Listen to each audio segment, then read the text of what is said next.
MIT Inclusive Innovation Launch Party. We are thrilled you're all here to join us tonight. This is actually our first event on the West Coast, which is a very big deal.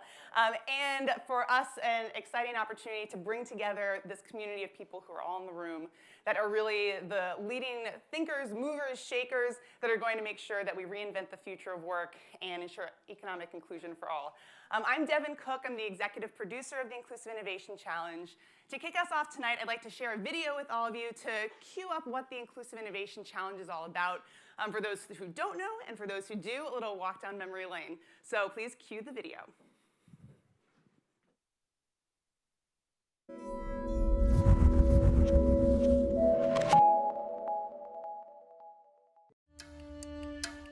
Once a century, if that, there's a wave of technology that is profound enough to change economies, change the pace of economic growth, change societies, and change the way companies operate, change the way we all live our lives. The first machine age allowed machines to take over a lot of the work of human muscles.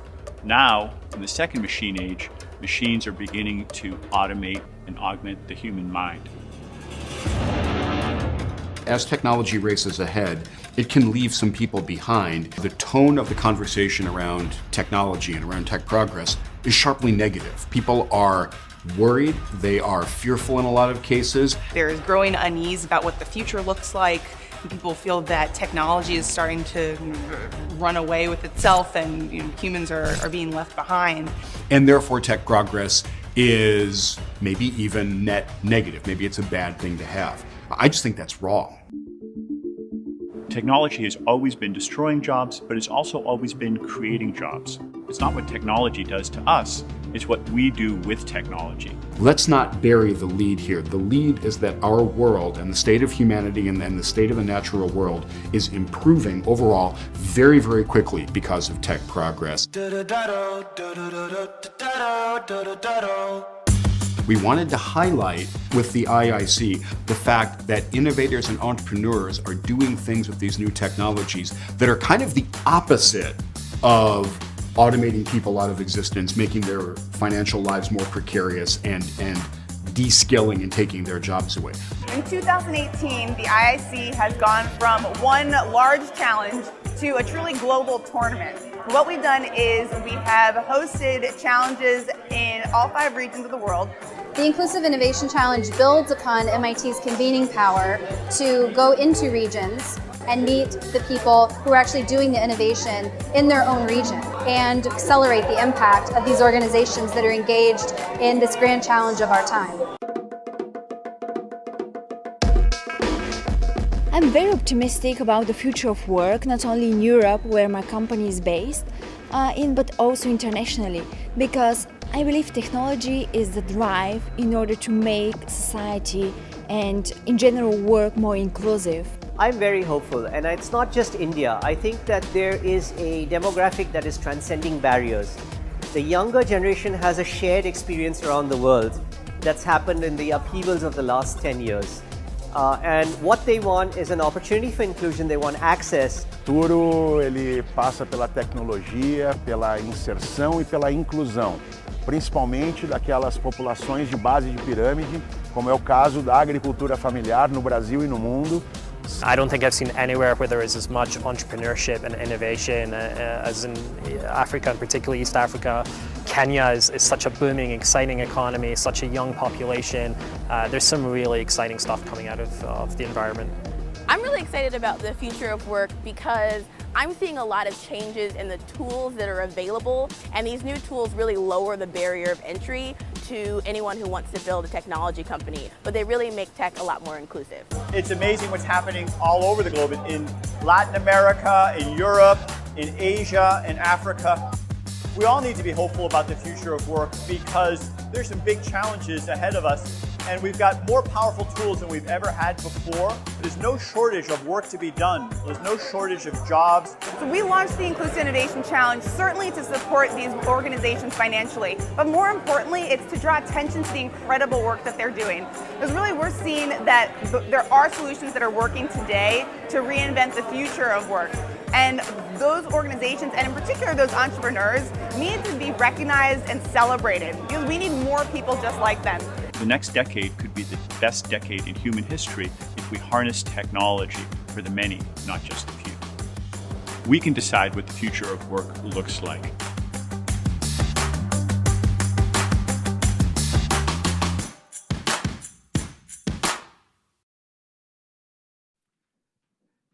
So there you have it. That is what we're all about and why we're here tonight, bringing all of you together because we truly want this to be a global movement to drive more inclusive innovation and find more solutions that can enhance the economic future of millions of people around the globe. And a key player in this ecosystem that we are all building together is Autodesk. We are thrilled to be here with them tonight as our partners and supporters, and of course, bringing some of the MIT love from the East Coast to the West Coast. So with that, I'd like to introduce Erik Brynjolfsson, co-founder of the MIT Inclusive Innovation Challenge, as well as co-director of the MIT Initiative on the Digital Economy. Erik?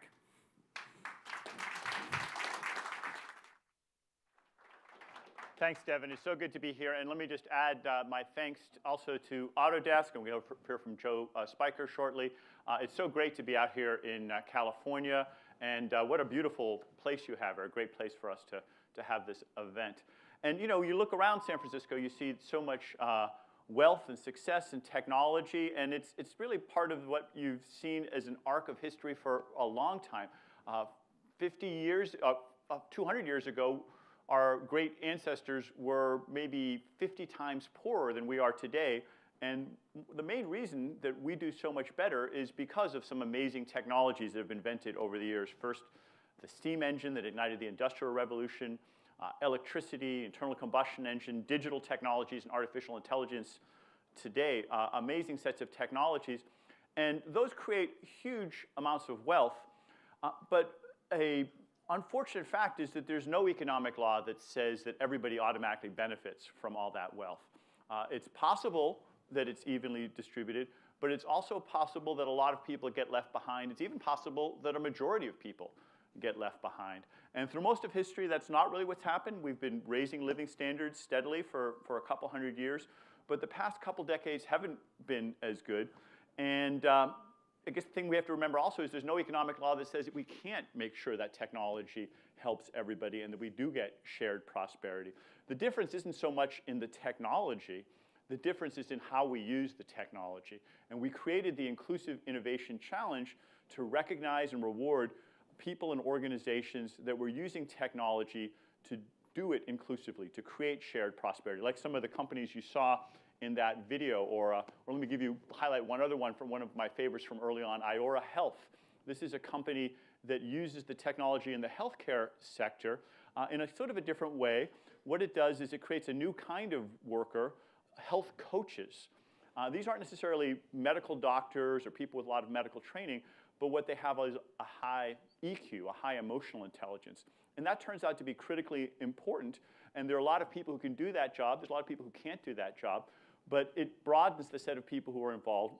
See, one of the dirty secrets of healthcare is you can have the greatest medicines and the best prescriptions and the best recommendations, but if the patients don't carry them out, if they don't take those pills, if they don't do that physical therapy, then they're not going to get better. And doctors sometimes don't have the time, or honestly sometimes don't have the skills to coach people and motivate people to make sure they stick with the program. So Iora Health has a platform where it connects the doctors to coaches and the coaches to the patients, and the coaches make sure that people stick with the program. It's been enormously successful. It's made a lot more people healthy. Millions of people have benefited. Millions of dollars have been saved. I was just checking before I came up here, they recently raised $100 million, so we're very proud that, that this startup that was one of our early winners is continuing to thrive. But there are lots more success stories like that. There are literally hundreds. How many winners? We've had 100 winners. We have on the order of 700, 800 contestants each time, 100 winners from all over the globe. Shannon was telling me that the people on those teams are now from 100 different countries, over 100 different countries. So it's truly a global effort. And there's a lot of a narrative these days about technology destroying jobs, about technology concentrating wealth. And a lot of that's true. That does happen a lot, and that's part of the flip side of some of the wealth that we see around. But it's equally important, more important to understand that technology can also be used to create shared prosperity. And the Inclusive Innovation Challenge not only highlights that, but we think motivates and encourages more people to think of technology in that direction. So with that, let me turn it over to Joe. Or do you want to introduce him? Okay, thank you. So with that, it is my pleasure to introduce Joe Speicher, the Executive Director of the Autodesk Foundation, who's generously offered to allow us to use this space for this launch event and is a big proponent of our work. So, Joe. Thanks for coming, everybody. I'll keep these very brief. I am sure everybody here is familiar with Autodesk, but I just want to, for those of you who are new to our community, we are a design software firm. We create tools for people who make things. So from the buildings that you live and work in, to the cars and roads that you drive in and on, to the phones in everybody's pockets, I hope, not your hands, to the movies that we watch every day. These are the tools, these are the things that our customers are creating with our tools. I represent the foundation. I lead our philanthropic work. We help to support innovative solutions to the world's biggest challenges. And about a year ago, we were challenged by our board to say, what are we doing for inequality in the workforce? And so we looked out to the field, and what we saw a couple of things. One is there's a lot of problem identification, but not too many solutions out there. And we also saw a lot of techno-determinism, where we are all techno-optimists. We believe that technology can be a force for good, but the technology is not deterministic. We determine how it's used. And that's what led us to supporting MIT's Inclusive Innovation Challenge. They are actually trying to focus the efforts of technology on a more inclusive, prosperous future for all of us. So very excited to be hosting this event. Thank you guys for being here, and I'll get out of the way for our exciting panelists. Thank you. All right, so the moment we've been waiting for to introduce our headliners this evening. We wanted to make sure that tonight we launched the IIC into our 4th year with a deep conversation around what the future of work can look like, should look like, and how we can get there. And to do that, we brought together some of our favorite people in this community who do think deeply about these topics. So tonight we're going to have a fireside chat with some of these leaders. So I'd like to introduce Anagnost, CEO of Autodesk, Andrew McAfee, or we like to call him Andy to distinguish him from Andrew. Andy McAfee, the co-director of the Initiative on the Digital Economy and co-founder of the IIC, and senior writer from Wired, Emily Dreyfuss. So with that, please come on up on the stage.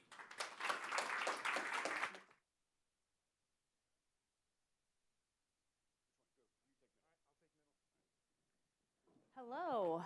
Hi. The person gets the middle seat. Yes. No, that's the hot seat. Hi, everyone. Thank you so much. And I'm really excited to chat with you guys about this. So I think what I want to start with are the big ifs. I think there were a lot of ifs in the video we watched, in Erik's statement, in Joe's statement, and that is if the future can be bright. The future of work can be bright if we do certain things right, if we solve certain challenges. So I wanted to just put it to both of you guys to start. What do you see as the biggest question marks that we have to answer, the biggest guardrails we need to put in place to make sure the future is bright? And I see we're just about out of time. Thank you all for coming. You want to dive in? Or? No, I want you to start first, please. The first thing I want to say is thank you for hosting us. You're welcome. We're huge fans of Autodesk and the Foundation. This gallery is a nerd's paradise. It's wonderful to be here. This is a great question to start off with. The easy, obvious, and correct answer is you have to reform your educational system, right? We have to make the changes that are necessary. One thing we know from the last time there was a technology surge this big, and like that bald guy said on the video, it was about 100 years ago when this thing called electrification happened in the world. The U.S. educational system, we were the first country that did mandatory universal through high school education. that was extremely controversial at the time. There were a lot of people saying it was a bad idea, it was inappropriate, some people couldn't learn that much. We came together and we made a large societal shift in response to this change that was happening out there in the world. So we clearly need to do that. The other one that I'm focusing on more these days, and this echoes something that Erik says, which is no surprise because we've written 3 books together, is that even if you solve for education, there are still a couple pretty big problems remaining. The one that I think is maybe the biggest challenge is that there's a ton of evidence that our economy is concentrating in almost all the ways that you would care about. Right. More revenue and profits going to a smaller number of companies in each industry, more wealth and income going to a smaller number of people, and we're able to generate more and more economic output on a smaller and smaller geographic footprint. That's awesome. Giving land back to nature is really good, but there are people in those places who used to live in communities that were defined by industrial era work and things like that. What to do with those communities that are getting left behind, not because they're getting squashed, but because of these kind of impersonal tectonic forces. That is a real challenge that we need to work on. And quite frankly, I don't have the magic answer. Do you? No, I don't have the magic answer. I'll say a few things that kind of are non-traditional for a tech executive to say. I mean, if we go back to the last era of industrialization, the first industrial revolution, a couple of things came out of it. The disenfranchised population came out of it, and actually a large accumulation of wealth and power actually came out of some of these things as well. It headed in and it came out of it as well. I think we're struggling in an era with tech right now where there is a large accumulation of wealth and power around certain types of tech stacks. I think that's dangerous, right? And as a tech executive, I think we want to avoid our Oppenheimer moment, right? Nobody wants to be saying, I am death, I become death, destroyer of worlds. We all know this. And I think when you allow too much power to concentrate in a narrow set of companies, what you actually get is a concentration of control, and absolute power corrupts absolutely. So I think there are a few things we as tech community have to do. Unpopular perspectives. I think we need universal privacy legislation. I think we need to encourage tech to be in its best mode, which is the mode where you treat your end user as your customer, not your product. Right. And I think that tech will need some incentives to do that right.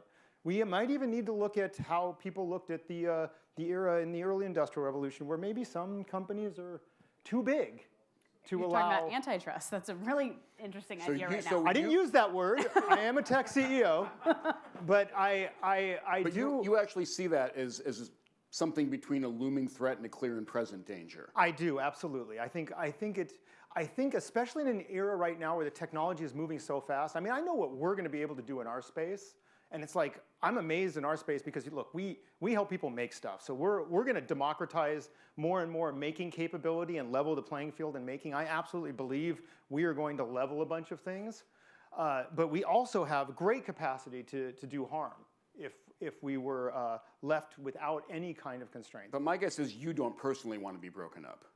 I personally do not want to be broken up. Got it. That is correct. But in my scale and reach right now, I do not touch as broad a world and broad a network. So yes, you're right. I personally don't want to be broken up. However, I think it's reasonable for us to have an open conversation about, is some of big tech too big? Well, and is this, in this era of automation, is that a dangerous thing? But Andrew, do you have... I was just going to say... May I? Sure, of course, please go, Andy. Do you have confidence in regulators and appointed and elected officials to have a clear enough view of where technology... Absolutely not. Well, no, of course. Then I hear a bit of a contradiction. Yes, but I want to have a conversation about it, though, yes. Well, someone has to start the conversation. Somebody has to start the conversation. And by the way, I would rather have it being started inside of tech than outside of tech, honestly. Because back to your point about regulators, no, I do not have confidence in regulators to get this right. I don't have confidence in regulators to get the privacy legislation right. But I do. But where else is it going to come from? Look, tech can stand up and say, this is what we believe quality, impactful privacy legislation looks like. Okay? It might be 98% of what GDPR is without the anti-American tech company kind of contingencies that were built into some of that. GDPR has been a nightmare for small European tech companies. It's been a nightmare for lots of companies. However, there's aspects of GDPR that might be right in terms of leveling the playing field. Well, and also, is the question what's right for companies, or is it what's right for people? This is where it comes down to me, is what's right for people. Let me respond directly to that. Okay. What's right for people is, in general, higher rates of innovation. The GDPR approach to regulation will lead to lower rates of innovation. I completely agree with that. I think there's clauses in GDPR that are overkill. However, and like I said, I'm kind of advocating against against myself in this respect, but I think it's worth having the discussion. However, I absolutely believe tech is at its best when the end user is the customer. And when we've enabled and empowered business models and systems and structures and tech stacks that are basically exploiting your day in and day out interactions with the world to monetize what are essentially becoming large media companies, right. I believe innovation is equally getting squashed. All right? Well, Thank additionally, you. So I believe this is just as dangerous to innovative thought as the other alternative. You're telling me, like, for example, Google is not an innovative company? I think Google is very innovative in its self-interest. Absolutely. I think they've done lots of innovations, and I think there's lots of things. But let's look at has Google's massive engine right now is driven essentially by one thing: the search engine and the ad model.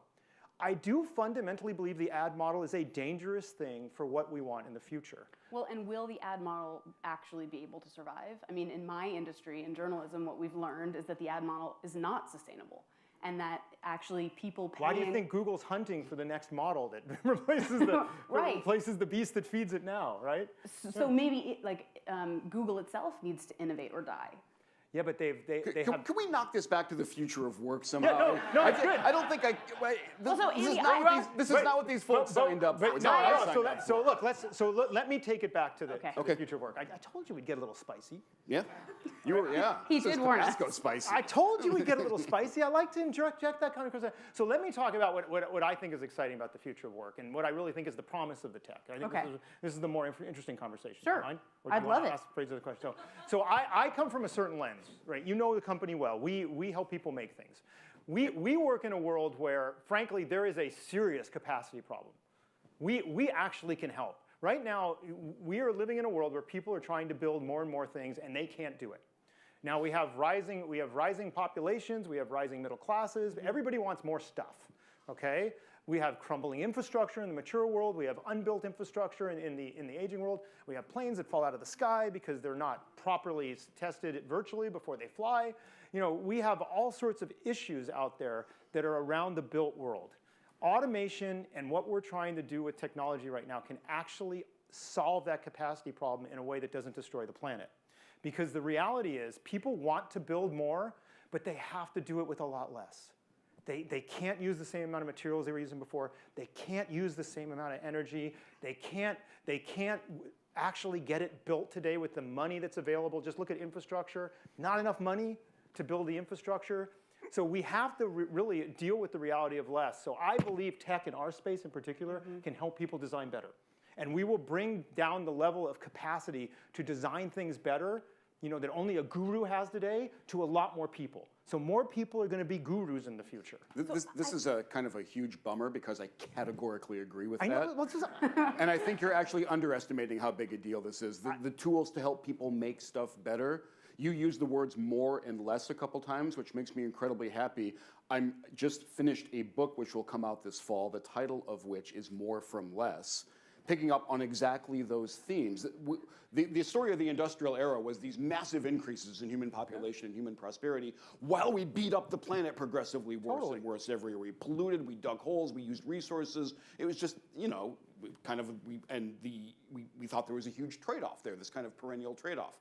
That is not true anymore. Very few people I've learned know this, but year by year in America, not per person, in aggregate, we're using less aluminum, steel, copper, water for agriculture, fertilizer, all the molecules that make up an economy, we're using less of them, and it's because of you guys. Well, you and I absolutely passionately agree on this topic. I really do think that what we do in this world of design automation, design and make processes, reimagining how people make things, is actually going to help us build out the world a lot less. Amen. Okay? And open up opportunities for all kinds of makers and creative people. There who are going to be shut off more from that. people participating in the making economy in the future. Yes, there are going to be tectonic shifts in the jobs and what people are doing. There's no doubt about it. All right, and this is the problem that we do have to confront. Look, even the celebrity architect is going to be confronting this problem. Because if we can use automation to give options to an individual who may not be a celebrity architect, but can actually come up with a building that's just as cool as a celebrity architect, the delta between the individual, computer-augmented individual and the celebrity architect just went down significantly. So even the celebrity architect, look out Frank Gehry, is going to see some challenges. Just like the world's best diagnostician is going to see challenges very, very quickly. But the level of participation and the number of people we'll have participating in solving what I feel are incredibly pressing problems, Andy. Incredibly pressing problems. But how do you both see including more people in being able to use those tools? Like who are the people right now who are most cut out from access to those tools, and how are you envisioning we get those tools to them? That's not the tough problem. Yeah. That's actually access isn't a tough problem? No, because we're solving that problem with remarkable speed. I think in the year 2000, I'm going to get the percentages wrong, but something like 10% of the people on the planet use the internet. You know what that number is now? 10%? On the order of 10 in the year 2000, right? That number is a lot higher now. So the cost declines of Moore's law, the spread of networks around the world, this is putting very powerful tools. By the most powerful popular smartphone in India today is about as powerful as the top-of-the-line MacBook was that I used 10 years ago. You were focusing on this is it's an issue that's rapidly solving itself. But I'll put to you that as we walk around this city, this beautiful city with its rising buildings, and we also are confronted with a population here every single day who doesn't have access to these tools in some way, not because the technology is not available to them, but because we are living in a society where they can't get their hands. Yeah, so let's talk about capability versus capacity, all right? And I think this is an important conversation because I actually agree with a lot of what Andy said, okay? Right. We have actually raised the technical acumen of the average human being dramatically in our society, okay? Yeah, you could look at like a 3-year-old and they're able to. I mean, but you know, look at the power of those smartphones we carry around and how much everybody uses them. Now, not everybody has access to that power yet, but I think this is part and parcel where policy, engagement, and efforts like some of the things we're talking about here can make a big difference. Because if we can increase access, I absolutely believe that the kinds of technologies we're delivering are accessible to broader and broader people. We make this isolation of, you know, you think, oh no, it's got to be, you have to have a certain level of intelligence to exploit technology. BS. No. You do not. We have lowered that bar dramatically and we're going to continue.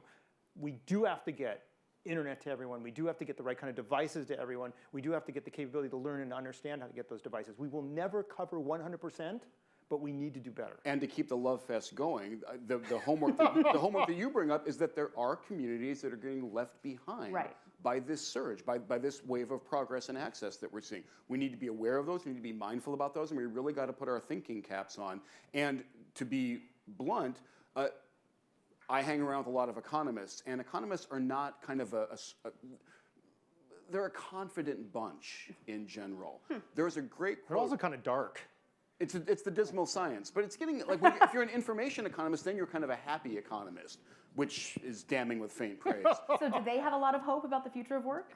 It depends on who you talk to. One of the most interesting things I heard a little while back was from Ed Glazer, who's an economist back at Harvard, just does a lot of really fantastic work. And he was participating in this work about place-based policies, like we talked about. Right. There are geographic communities, there are demographic communities, there are also geographic communities getting left behind. The economist's toolkit for dealing with those communities is not very full.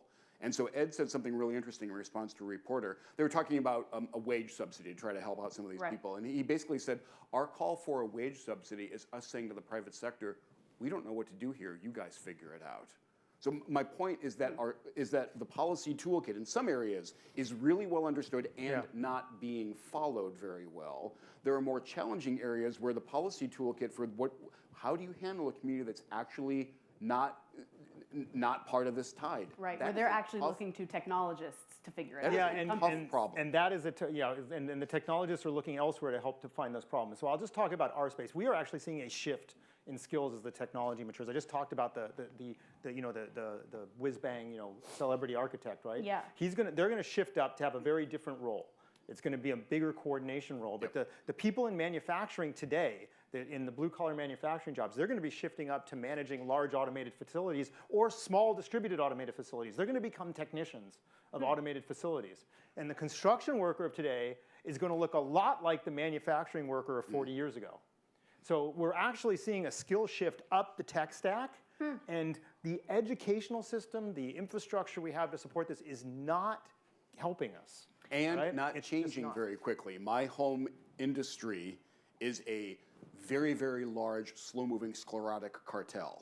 And you're referring to universities. I'm referring to higher ed in general, right? It is. You don't have to look too far. The headlines today will tell you how desperate people are to try to get their kids into some upper tier of that thing. And frankly, MIT is different. But MIT wasn't named. Those schools, dodge that bullet.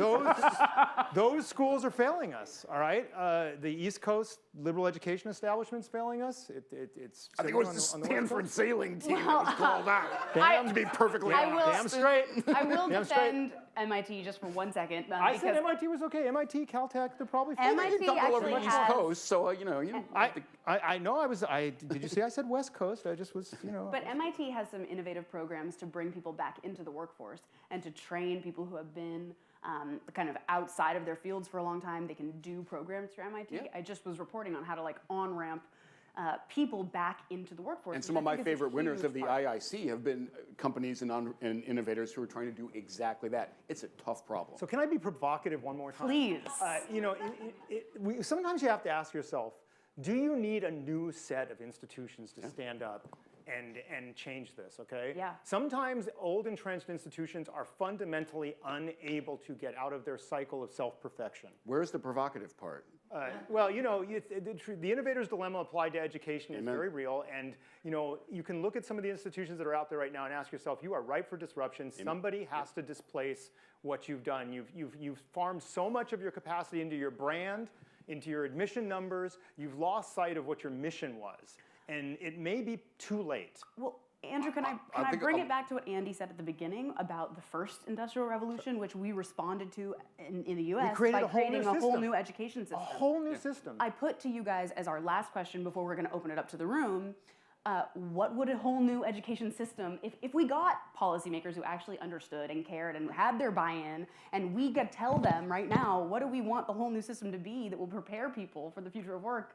Do we know? No, but here's the big experiment that I would love to run. Let's unbundle what we're doing right now and see what the rebundling looks like. Because right now, I'll talk about higher ed. Okay. What we're bundling together is signaling about the quality of the person on their way in. Sure. We're bundling credentials, which is this coupon that you need to be taken seriously by a company as a job candidate. There's some skills development in there. There's some socialization in there. There are keg parties in there. We bundled all There's implicit bias. There's network value. Network value. There's this 4-year residential doohickey that we build, which we're kind of shoving everybody through. Yeah. That's appropriate for some people. Let's figure out who it's not appropriate for. So let's try to unbundle the skills development from the credentialing, from the signaling about quality. And there are green shoots. That stuff is going on. Okay. Dang, let's see more of that. Yeah. I want all of you to think about some of the people you know that didn't come from means but did amazing things with their lives. Yep. What is consistent about those people?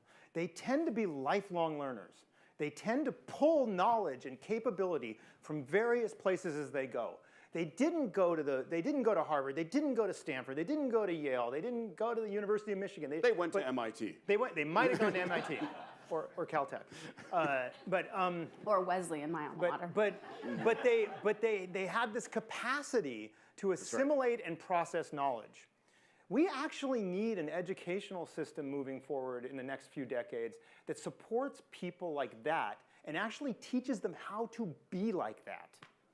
Here's a tougher problem. What about the people who are capable but don't have that inherent drive or that motivation? They need to be part of a community. But you can create communities for those people and have the drive and want to learn, but also have zero money and zero safety net, and one person gets sick and throws them off. Amen. Lambda just offered that. Did I read this right? Yeah. For some of the courses, they will pay you a $2,000 stipend per month while you're getting your education in exchange for some percentage of your earning going forward. Yeah. So this is a real problem, and it's a big one. There are really, really exciting green shoots going on. Unfortunately, too many of them are coming from outside the cartel of higher education. And they will. I mean, by the way, I think that's it's how inevitable. Innovation goes. I think it's inevitable they will, and it's very rare. It's the rare exception. You know this as well as I do. It's well studied that the standing institutions survive some of this. Okay, and it's just I think it's a reality we have to deal with, and it's a reality we have to face. But we need the structures, the policy that supports this kind of new evolution, and you have to create cohorts and networks that are different. That's right. The idea that you go to a big institution, your network's established, and you bleed off that network for the rest of your life, and it pulls you along. You know, it's going to be replaced by the Facebook generation, sorry, or maybe Instagram or Snapchat generation, where you have 10,000 of your virtual friends that you've never met. So and you rely and pull on that network instead. Amen. That's not the way I'm going to live my life. It's too late for me. Too old. Time's passed. But you're doing fine. But yeah. So guys, that was really fascinating, and I have 1,000 other questions. But rather than me ask them, maybe we should let them ask us some. Do you feel comfortable with that? Okay. So audience, if you have questions, raise your hand. Then the deal is shout your question out. I will and try to keep it succinct because I'm going to repeat your question back so that we catch it on the cameras. I'll take you first. Thank you.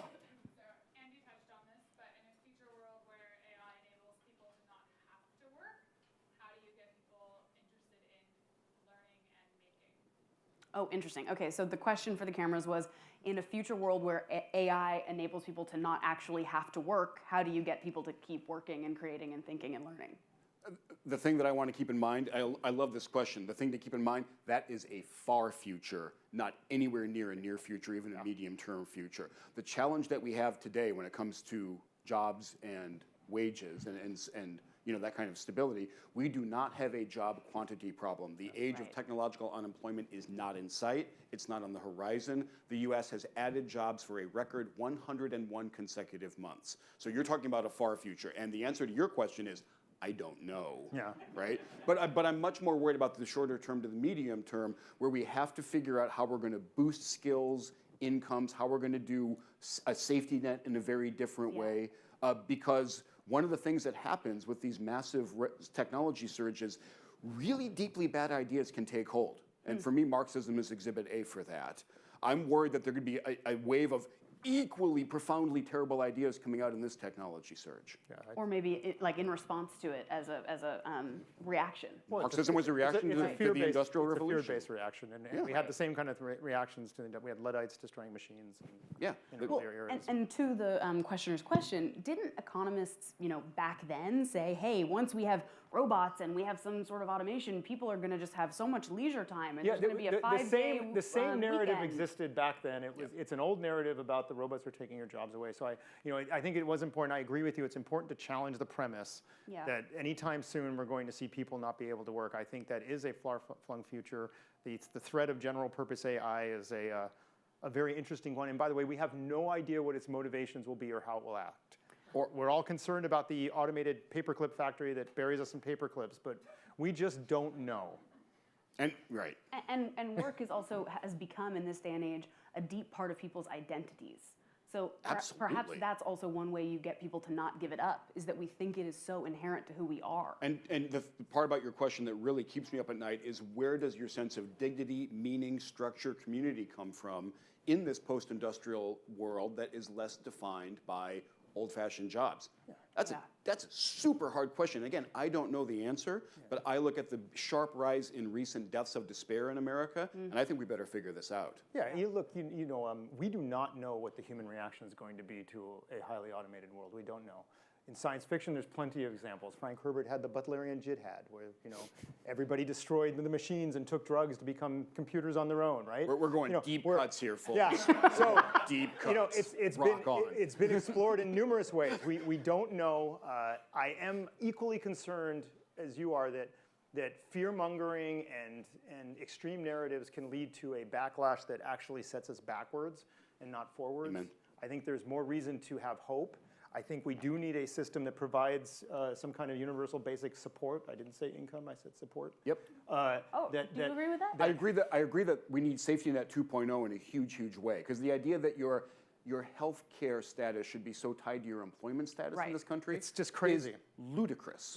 It's crazy. There's numerous things that are anti where we can see the workforce going in the future. Portability is important, access to on-demand capabilities to learn and expand who you are, some kind of program that helps you bridge skill transitions over. We just don't have any of that.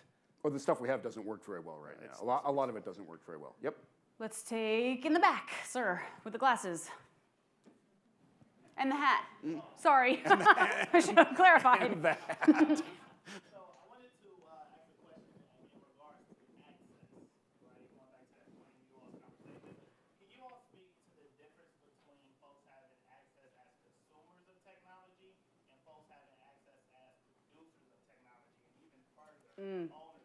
That's a great question. Okay, so for the cameras, the questioner is asking us to talk about the difference between access as consumers of technology and access as producers of technology, and then even access to technology as creators of that technology, and what the differences are there.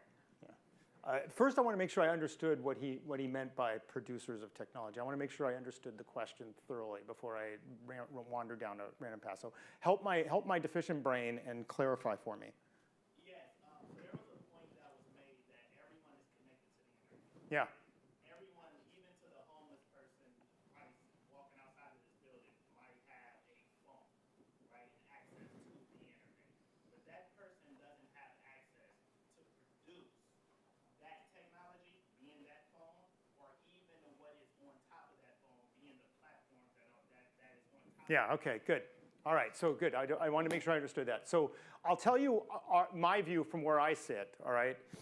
Back to my point about technology leveling the playing field and providing broader access to these technologies. I'll tell you how Autodesk approaches this philosophically, and then I'll tell you about where I think the world's going in our space. So we try very hard to make sure that our technology is accessible to anybody that's learning how to use technology. So we just give it to people for free when they're learning. We make no money off of educational institutions at all. That's somewhat unique to us in our space. We will continue to do that. We provide even high compute power services directly free to education so that people can learn how to use the technology to apply it to for themselves. Now, at the same time, what we're doing is we're driving down the complexity. Now, this is not next year, years. This is like a roadmap. You know, I can see my tech teams like freaking out. My engineer team's going, what did you just commit us to? Over years, we are actually going to be able to drive down how complex it is to actually do things with that technology. So that actually someone who previously would have been considered low-skilled could actually produce something of marketable value with that technology. That is coming. It's not tomorrow. It's probably in the next 5 to 10 years, but it is coming where the technology has enabled someone to have the cognitive and capabilities to optionally do things and actually produce it and maybe even monetize it. This is why I'm so passionate about us owning our personal data so that we can monetize that as well. All right. I'm not taking your bait. I'm not doing it because I want to. We should own our data. Okay. All right. Go man the barricades. Yeah. I want to respond to this question. That is not a communist response. I am a capitalist, but. Something, in addition to everything that Andrew just talked about, something else needs to happen that I heard in your question, which is we are broadening access to people, giving them very, very powerful tools, and you're doing a better job of that over time. When you look at any all-star team of recent entrepreneurs, holy Toledo, is that a monoculture, right? And is that a monoculture because they're people who go to Stanford are the only ones with good ideas? Or MIT. Or MIT? Absolutely not. Right, so one of the really difficult things that we have to do is figure out how to actually identify, tap into, support, fund, grow a much greater diversity of people with really, really good ideas out there. I want that to happen for really selfish reasons. I want more cool stuff coming into my life, coming into the world. The idea that this group of super predominantly young white males who go to elite schools are the only people who can deliver that to me, that doesn't hold up to a moment's scrutiny. So we got to work on that. It's ridiculous, and it also creates a convergence of homogeneity that's not even healthy for an economy long term. Well, and that homogeneity makes it impossible to change it, because then not impossible. Well, not impossible, not but impossible. harder. No, sure. Because then the people who actually have the money and could fund the new entrepreneurs and the new startups, when they are presented with an idea that actually caters to people other than themselves, they don't necessarily recognize the value hold of on. that idea. I want to push back on that one. The best investors that I know out here are keenly aware of this problem, and they're working it pretty hard. I will say that is, I'm sure, true, that the best investors are the exceptions. But research indicates that women, for instance, who are trying to pitch their ideas will have a much better chance of being funded if they're pitching to other women who understand the value of what they're saying. There was just a nice study done that sent out cold pitches, a lot of them, to different entrepreneurs. Women were proportionately more successful. I just want to be sure we're dealing with the current facts. I don't know about that study. Look it up. I don't know. So what I will say, so to get in the middle, sorry. Are we succeeding at the lively panel goal? Are we doing okay on this? So what I will say is none of these problems are going to be fixed overnight. Right. Yep. All right. And if we expect them to be fixed overnight, that's going to lead to kinds of battles that are, I think, damaging. Sure. All right. Because I've dealt with these issues a lot, and everybody wants to fix it overnight. However, I do think some of the ideas we're talking about with changes in the educational system, changes to access, actually feed the problems you're talking about. I think because the more access you create for people to the means of using technology to do something, and the more democratized the facilities are for funding and distributing that, the more Kickstarters there are out there, and the more things like that are out there that allow people. Like the IIC, come on. Like the give IIC, a little plug. and exactly, and like the technology initiatives that IIC is trying to push are, and by the way, that's why we're partnering with you, right? Is it's going to change that, right? But I do think, I know these times are difficult, and everybody's angry, and there's lots of reasons why, and I'm not going to go into them, but we can't change it overnight.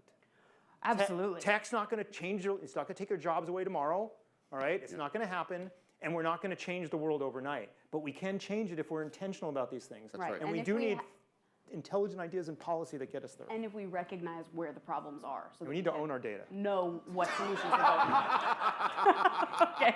Do we have time for one more question? Okay, we have time for one more question. Sir, you, who I had pointed out before, and then... Without the hat. He liked my predecessor. Yeah. I'm not sure he likes me.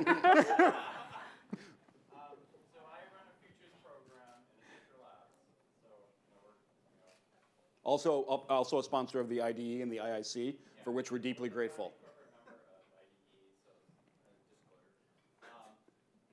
It seems no matter where the topic starts or discussion starts, we bump into reimagining capitalism or post-capitalism in 2030. Like we just keep bumping into that. Like that's what's holding it back. So what are your views on that? And what is the purpose of the corporation in 2030? Purpose of capital market? And is that a fundamental constraint for us actually transforming, and making changes that we want to achieve? It's way more than social contract. It's, redefining capitalism.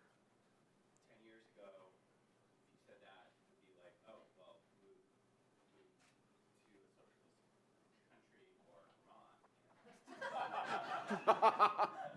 Which is a sovereign state, by the way. But everyone's talking about it seriously now.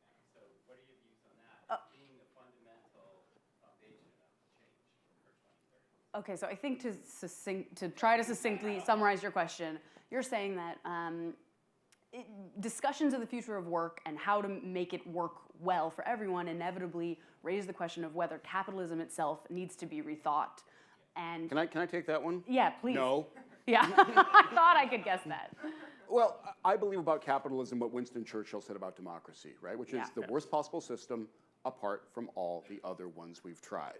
And let's be really clear about what we're talking about here, because capitalism turns into like a values-based discussion. Let me give you just a nuts and bolts definition of it. It's a way to produce goods and services. Every society needs goods and services that's characterized by prices that can float around based on supply and demand.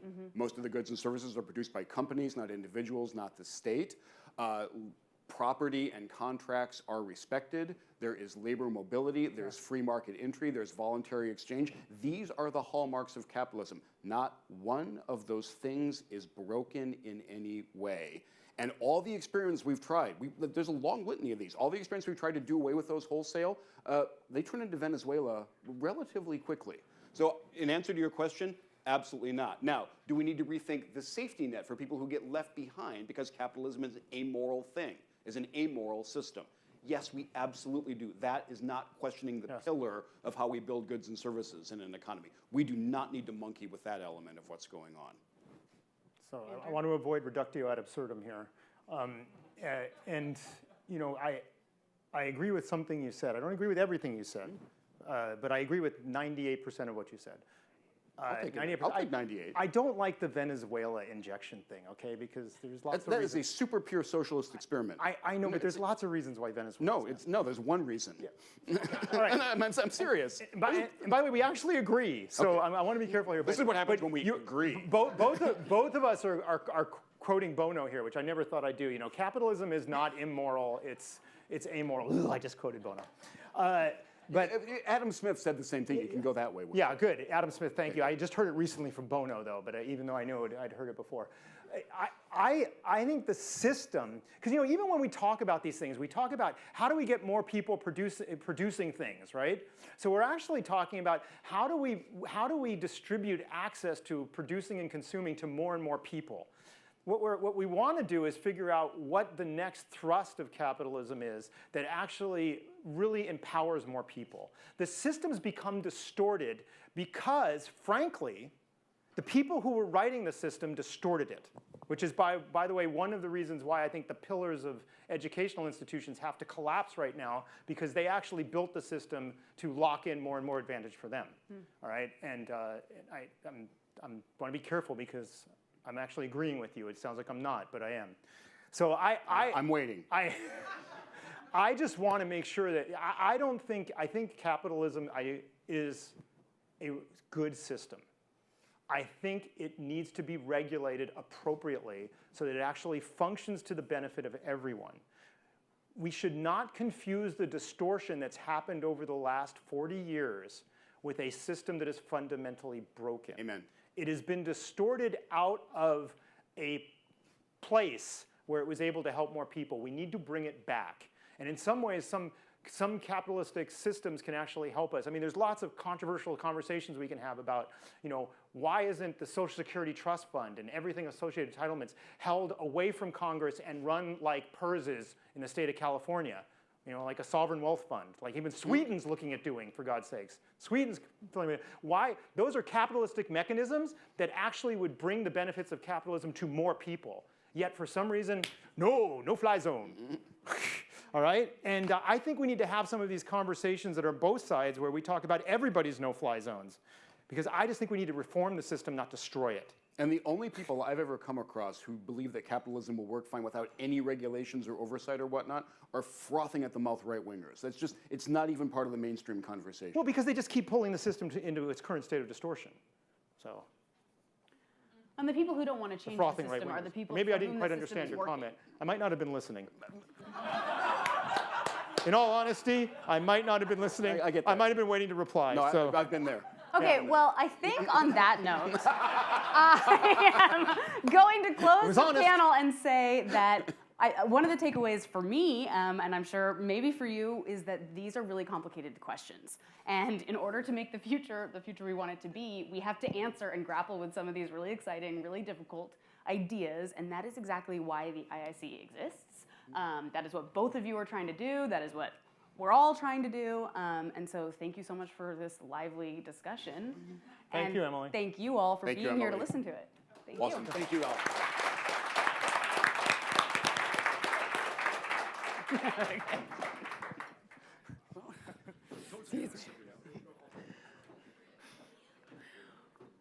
Well, if that didn't get you ready for some lively debate, then go have a drink and you'll really be ready to debate each other.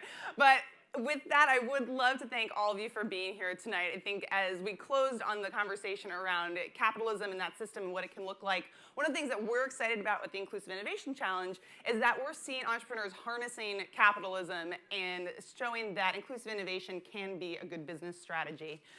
So I'll leave you with two calls to action. One is to go enjoy yourself. This is a launch party, so I want to make sure that you're all getting a chance to meet one another, talk, drink, have some food, and have a good time. But then leave tonight with a second call to action, which is please join this movement. Engage with the IIC. There are many ways that you can get involved with our work. You can be a judge for us. You can help us be an outreach partner to spread the word to potential applicants across the world. You can support the work that we do financially. And you can even just be a part of our ambassador on social media so that we can get these ideas that we heard here tonight out into the world. So with that, thank you for joining us. Enjoy the rest. Oh, before I leave you, thank you to our amazing partners at Autodesk. I'm going to forget some names, but Linnell Cameron, Joe Speicher, Ryan McPherson, Christine Stoner, Kate McElligott, who couldn't be here tonight, were incredibly helpful in organizing this event. Bonnie, Peter, Catherine, Ikshida, there was 100 people that helped us. Joy, so thank you. And thank you all for being here. We appreciate it.